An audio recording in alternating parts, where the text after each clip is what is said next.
Yesaya 9 ayat 5. Sebab seorang anak telah lahir untuk kita, seorang putra telah diberikan untuk kita. Lambang pemerintahan ada di atas bahunya.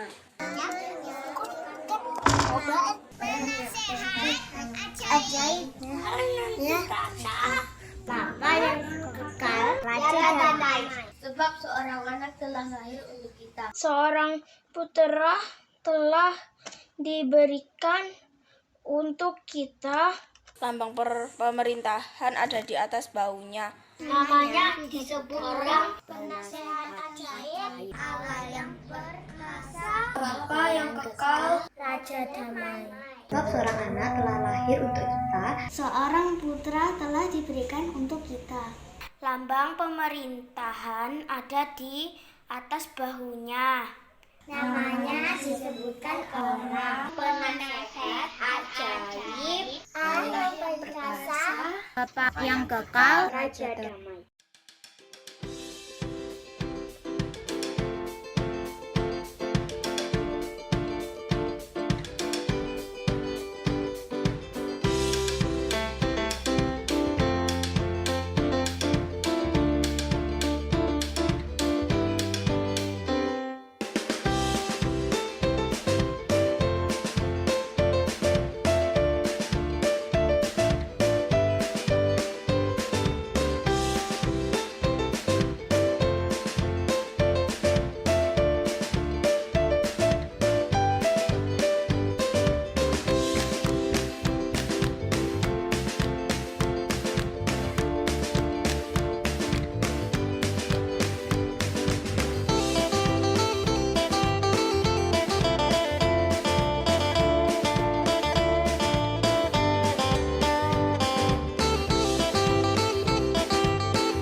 Selamat pagi adik-adik.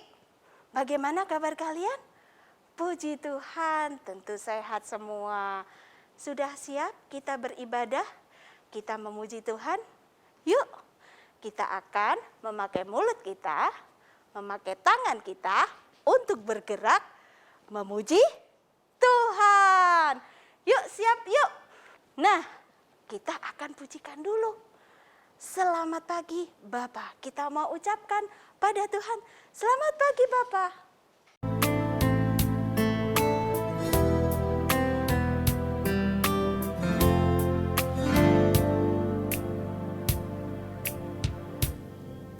Selamat pagi Bapa, selamat pagi Yesus, selamat pagi Roh Kudus.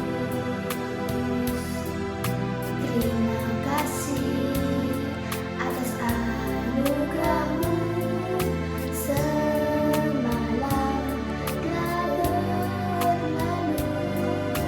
Ku memuji, ku bersyukur, memuliakan nama-Mu. Allah Bapa, Putra dan Roh Kudus, terima kasih.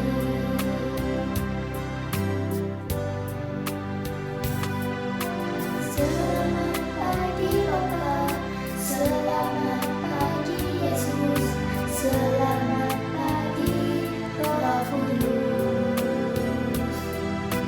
Terima kasih atas anugerah-Mu semalam telah berlalu. Ku memuji, ku bersyukur, memuliakan nama-Mu. Allah Bapa, Putra dan Roh Kudus, terima kasih. Sebelum kita lanjutkan pujian kita, mari kita berdoa. Bagaimana sikapnya? Lipat tangan, kita tutup mata. Terima kasih Tuhan Yesus, jikalau pada pagi hari ini Tuhan memberikan kami kesehatan. Kami boleh beribadah pada pagi hari ini meskipun kami masih online. Tuhan, pakailah tangan kami, mulut kami, seluruh tubuh kami untuk memuji nama Tuhan. Pakailah telinga kami untuk mendengarkan sungguh-sungguh firman Tuhan pada pagi hari ini. Terima kasih Tuhan. Di dalam nama Tuhan Yesus kami berdoa. Amin.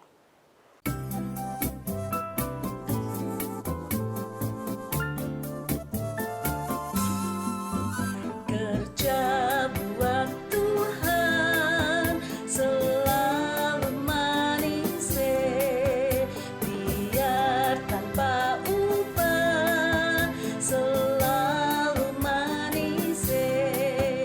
Ayo kerja buat Tuhan, sungguh senang-senang, dipanggil Tuhan selalu manis, membawa diri ke ladangnya Tuhan. Saudara, ikut Tuhan selalu manis. Kerja buat Tuhan selalu manis, biar tanpa upah selalu manis. Ayo kerja buat Tuhan, sungguh senang-senang, dipanggil Tuhan selalu manis, membawa diri ke ladangnya Tuhan. Saudara, ikut Tuhan selalu manis, manis, manis. Ikut Tuhan selalu manis, manis, manis. Ikut Tuhan selalu manis, manis, manis. Ikut Tuhan selalu manis, manis, manis. Ikut Tuhan selalu manis. Nah, adik-adik, sekarang kita siapkan hati kita siapkan telinga kita untuk belajar firman Tuhan. kita akan pujikan lagu Firman Tuhan ada di mana? Ada di hatiku. Yuk kita sama-sama pujikan.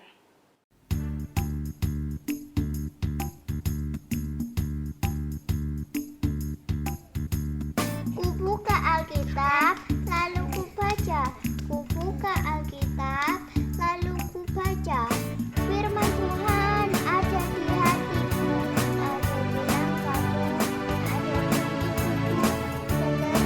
di hidupku. Terus bersungguh sirami jiwamu. Berdua, berdua, berdua, berdua, berdua, berdua, berdua, berdua. Kubuka Alkitab, lalu kubaca. Kubuka Alkitab, lalu kubaca. Firman Tuhan ada di hatiku, ada di langkahku, ada di hidupku. Dan terus bertumbuh sirami jiwaku. Berdua, berdua, berdua, berdua, berdua, berdua, berdua, berdua.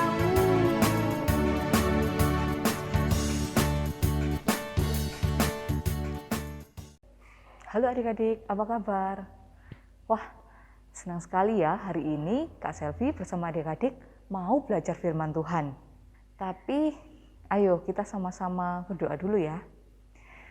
Kita mau meminta Tuhan membimbing kita untuk mendengarkan firman Tuhan hari ini. Mari kita berdoa. Tuhan Yesus, terima kasih untuk penyertaan Tuhan sepanjang hari kepada kami. Sekarang kami mau mendengarkan firman-Mu. Tolong kami Tuhan, agar kami boleh mendengar dengan baik, mengerti firman-Mu, dan melakukannya di dalam hidup kami. Dalam nama Tuhan Yesus, amin. Adik-adik, sebelum kita membuka Alkitab kita, Kak Selvi punya cerita tentang Gilang. Siapa ya dia? Kak Sel ceritakan ya. Gilang adalah seorang anak yang kira-kira usianya 11 tahun. Dia anak yang periang dan sangat energik. Tapi dia juga suka iseng. Dia suka ngisengin teman-temannya. Bahkan dia juga pernah ngisengin gurunya. Maka tidak heran kalau Gilang sering dipanggil oleh wali kelasnya dan juga kepala sekolahnya. Dia termasuk anak yang susah diatur. Walaupun sebenarnya hatinya baik. Suatu hari gurunya bilang, "Gil, nanti temui saya di kantor." Wah, ada masalah apa lagi ya? Tapi bagi Gilang, dipanggil guru adalah hal yang biasa.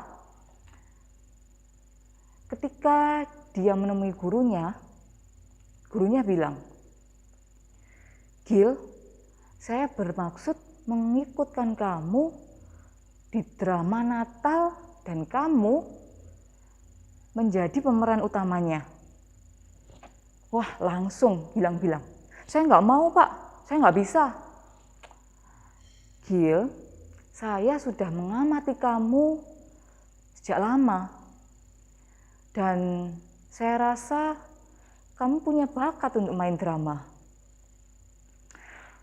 Gilang tetap aja bilang, "Saya nggak bisa Pak, saya nggak pernah main drama, bahkan untuk peran sebagai domba aja yang nggak ada dialognya, saya nggak pernah. Pokoknya saya nggak mau Pak." "Oke," kata gurunya, "saya beri kamu waktu 1 minggu untuk berpikir." Setelah 1 minggu, Gilang menghadap gurunya. Walaupun ada perasaan ingin, tapi Gilang nggak berani adik-adik. Lalu gurunya berkata, "Gil, percayalah pada saya. Kamu pasti bisa, tapi ada syaratnya. Kamu harus rajin menghafal dialog, belajar menghayati cerita, dan harus disiplin mengerjakan semuanya itu. Nah, itulah yang saya takuti, Pak. Saya nggak bisa disiplin, dan saya kan anak nakal, Pak. Gil, percayalah pada saya. Saya akan mendampingi kamu. Akhirnya Gilang mau adik-adik. Dan Gilang berusaha untuk melakukan apa yang dikatakan gurunya. Singkat cerita, ketika drama itu dipentaskan, drama itu menjadi sebuah drama yang sukses. Karena Gilang bermain dengan sangat bagus. Dia banyak mendapat pujian. Dan sejak saat itu, Gilang selalu diajak main drama di sekolahnya dan bahkan di gerejanya juga. Adik-adik, Gilang bisa menjadi pemain drama yang hebat karena dia percaya pada gurunya dan mau melakukan perintah gurunya. Hari ini kita mau belajar dari Lukas 1 ayat 1 sampai 80. Kita akan belajar Alkitab tentang orang-orang yang percaya dan taat kepada Allah. Ayo sama-sama kita buka ya. Dari Lukas 1 ayat 1 sampai 7.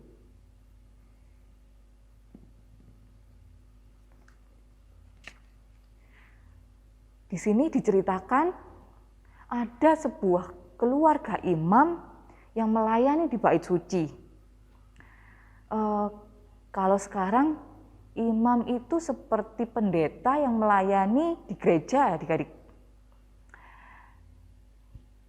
Imam itu bernama Zakaria. Dia tinggal bersama istrinya, Ibu Elisabeth. Mereka tinggal di sebuah kota di Yudea. Dan dikatakan bahwa mereka mengasihi dan selalu taat kepada firman Tuhan. Mereka sudah tua dan tidak punya anak. Tapi suatu ketika Imam Zakaria bertugas di bait suci di Yerusalem, ada sesuatu yang terjadi pada Imam Zakaria. Ayo kita baca sama-sama dari Lukas 1 ayat 11 sampai 17. Maka tampaklah kepada Zakaria seorang malaikat Tuhan berdiri di sebelah kanan mezbah pembakaran ukupan. Melihat hal itu, ia terkejut dan menjadi takut. Tetapi malaikat itu berkata kepadanya, "Jangan takut hai Zakaria, sebab doamu telah dikabulkan dan Elisabeth istrimu akan melahirkan seorang anak laki-laki bagimu, dan haruslah engkau menamai dia Yohanes. Engkau akan bersuka cita dan bergembira, bahkan banyak orang akan bersuka cita atas kelahirannya itu. Sebab ia akan besar di hadapan Tuhan, dan ia tidak akan minum anggur atau minuman keras, dan ia akan penuh dengan Roh Kudus mulai dari rahim ibunya. Ia akan membuat banyak orang Israel berbalik kepada Tuhan Allah mereka, dan ia akan berjalan mendahului Tuhan dalam roh dan kuasa Elia, untuk membuat hati bapa-bapa berbalik kepada anak-anaknya, dan hati orang-orang durhaka kepada pikiran orang-orang benar, dan dengan demikian menyiapkan bagi Tuhan suatu umat yang layak baginya." Lalu Zakaria bilang, "Bagaimana mungkin hal itu terjadi? Sebab aku sudah tua, istriku pun juga sudah lanjut umurnya." Lalu malaikat itu menjawab, "Akulah Gabriel yang melayani Allah, dan aku telah diutus untuk berbicara dengan engkau dan untuk menyampaikan kabar baik ini kepadamu. Sesungguhnya engkau akan menjadi bisu dan tidak dapat berkata-kata sampai kepada hari di mana semuanya ini terjadi, karena engkau tidak percaya akan perkataanku yang akan nyata kebenarannya pada waktunya." Benar adik-adik, Imam Zakaria tidak bisa berbicara. Tapi Imam Zakaria memberi bahasa isyarat pada orang-orang tentang apa yang dialami di dalam bait suci. Dan benar-benar terjadi juga bahwa tidak lama kemudian Elizabeth istrinya mengandung dan dia mulai mempersiapkan kelahiran anaknya. Wah, bagaimana perasaan Elizabeth ketika dia tahu bahwa dia akan melahirkan bayi. Pastinya sangat bahagia dan bersyukur pada Allah. Adik-adik, malaikat juga datang mengunjungi seorang wanita muda yang tinggal di desa Nazaret. Namanya Maria. Dia datang memberikan salam pada Maria. Apa ya maksud kedatangan malaikat itu? Yuk kita lihat lagi di dalam Lukas 1 ayat 27 sampai 31. Kepada seorang perawan yang bertunangan dengan seorang bernama Yusuf dari keluarga Daud. Nama perawan itu Maria. Ketika malaikat itu masuk ke rumah Maria, ia berkata, "Salam, hai engkau yang dikaruniai, Tuhan menyertai engkau." Maria terkejut mendengar perkataan itu, lalu bertanya di dalam hatinya, "Apakah arti salam itu?" Kata malaikat itu kepadanya, "Jangan takut hai Maria, sebab engkau beroleh kasih karunia di hadapan Allah. Sesungguhnya engkau akan mengandung dan akan melahirkan seorang anak laki-laki dan hendaklah engkau menamai dia Yesus." Maria berkata, "Bagaimana mungkin hal itu terjadi karena aku belum bersuami?" Jawab malaikat itu, "Roh Kudus akan turun atasmu dan kuasa Allah yang maha tinggi akan menaungi engkau. Sebab itu anak yang akan kau lahirkan itu akan disebut kudus, anak Allah. Dan sesungguhnya Elizabeth sanakmu itu, ia pun sedang mengandung seorang anak laki-laki pada hari tuanya. Dan inilah bulan yang ke-6 bagi dia, yang disebut mandul itu. Sebab bagi Allah tidak ada yang mustahil." Kata Maria, "Sesungguhnya aku ini adalah hamba Tuhan. Jadilah padaku menurut perkataanmu itu." Lalu malaikat itu meninggalkan dia. Karena sangat gembira, Maria segera pergi menemui Elizabeth. Dan kedua wanita ini sangat gembira ketika mereka bertemu. Maria dan Elizabeth bersuka cita karena Allah memakai mereka menggenapi rencananya. Rencana apa ya? Rencana tentang juru selamat, yaitu Tuhan Yesus. Adik-adik, Maria dan Elizabeth dipakai Allah untuk rencananya karena mereka taat dan percaya pada perintah Allah. Seperti Gilang yang pada akhirnya bisa menjadi pemain drama yang hebat karena percaya dan taat pada gurunya. Kalau Kak Selvi bayangkan, gak mudah loh untuk percaya. Coba bayangkan saja adik-adik, Elizabeth sudah sangat tua untuk melahirkan. Tetapi Allah memberinya seorang anak, yaitu Yohanes, yang membukakan jalan bagi pelayanan Tuhan Yesus. Sedangkan Maria belum bersuami. Bagaimana dia bisa punya anak? Tapi karena kuasa Roh Kudus yang membuat Maria mengandung dan melahirkan Yesus, Sang Juru Selamat dunia. Wah, benar-benar tidak ada yang mustahil bagi Allah ya adik-adik. Adik-adik, Tuhan mau anak-anaknya termasuk kita semua menjadi seperti Maria dan Elizabeth yang percaya sepenuhnya pada Tuhan dan taat melakukan perintahnya. Namun lebih daripada itu, Tuhan Yesus dialah teladan yang sempurna untuk kita belajar taat. yaitu Dia yang taat pada Bapa di surga, yang rela datang ke dunia menjadi manusia, rela mati di kayu salib untuk menebus dosa-dosa kita dan menyelamatkan kita dari dosa. Tuhan juga punya rencana atas hidup kalian adik-adik. Maukah kalian dipakai Tuhan untuk menggenapi rencananya? Marilah kita berdoa. Tuhan Yesus, terima kasih untuk kebaikan Tuhan dalam hidup kami. Tolong kami agar kami mengerti apa rencana Tuhan atas hidup kami, dan ajari kami menjadi anak yang percaya dan taat kepadamu, seperti Maria dan Elisabet yang percaya dan taat melakukan kehendak Tuhan. Amin. Adik-adik, ayat hafalan minggu ini diambil dari Lukas 1 ayat 37. Kita baca sama-sama ya. Sebab bagi Allah tidak ada yang mustahil. Sekali lagi, sebab bagi Allah tidak ada yang mustahil. Seorang yang biasa seperti Maria dan Elisabet bisa jadi luar biasa. Sama halnya dengan kita, orang biasa dengan taat dan percaya akan dijadikan Tuhan sebagai alat yang luar biasa, karena tidak ada yang mustahil bagi Allah.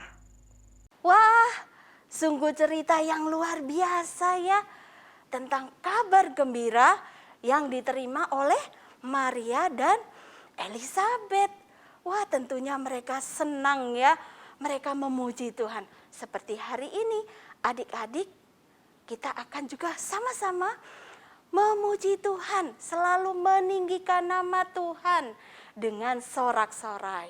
Sementara itu, kita akan menyiapkan persembahan kita untuk Tuhan.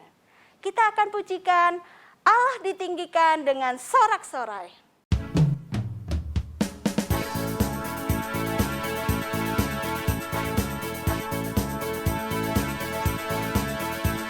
Allah ditinggikan dengan sorak-sorai, Allah ditinggikan dengan sangkakala, Allah ditinggikan dengan sorak-sorai, bersoraklah bagi Tuhan, bersoraklah bagi Tuhan, biar sangkakala berbunyi, tepuk tangan puji Tuhan.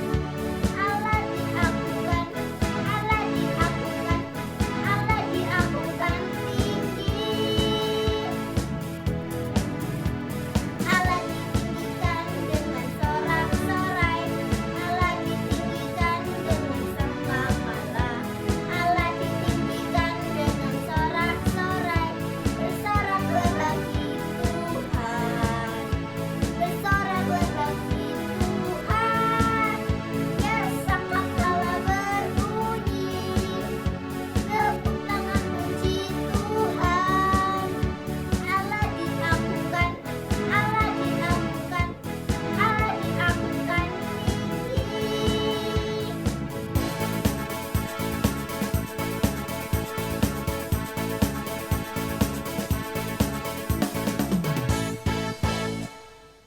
Adik-adik, kita sudah memberikan persembahan. Mari kita membawa persembahan kita kepada Tuhan. Kita berdoa. Tuhan, terima kasih kalau kami boleh memuji Tuhan. Kami boleh mendengarkan firman Tuhan pada pagi hari ini. Biarlah seperti Maria dan Elisabet, kami boleh bersyukur untuk kabar gembira yang kami dapat. Kami bersyukur untuk berkat-berkat Tuhan yang kami dapat setiap hari.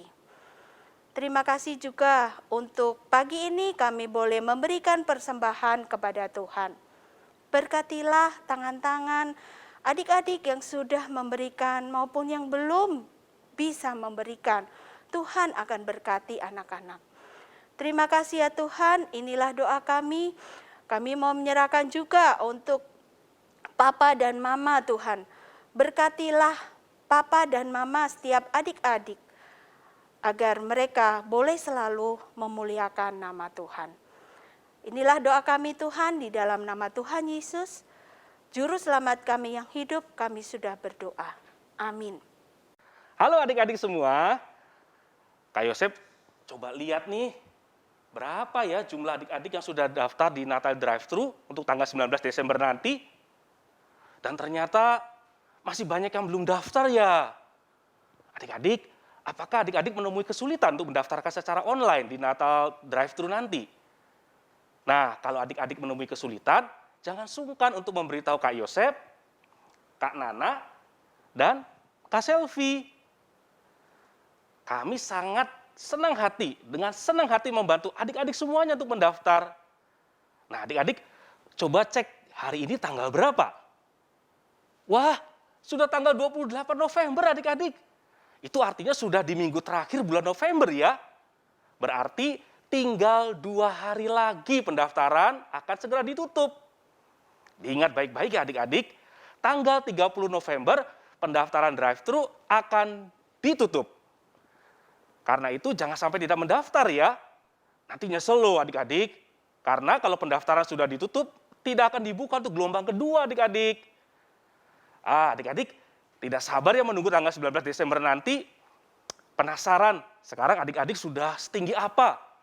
Apakah adik-adik semua sudah lebih tinggi dari kakak-kakak sekolah minggu?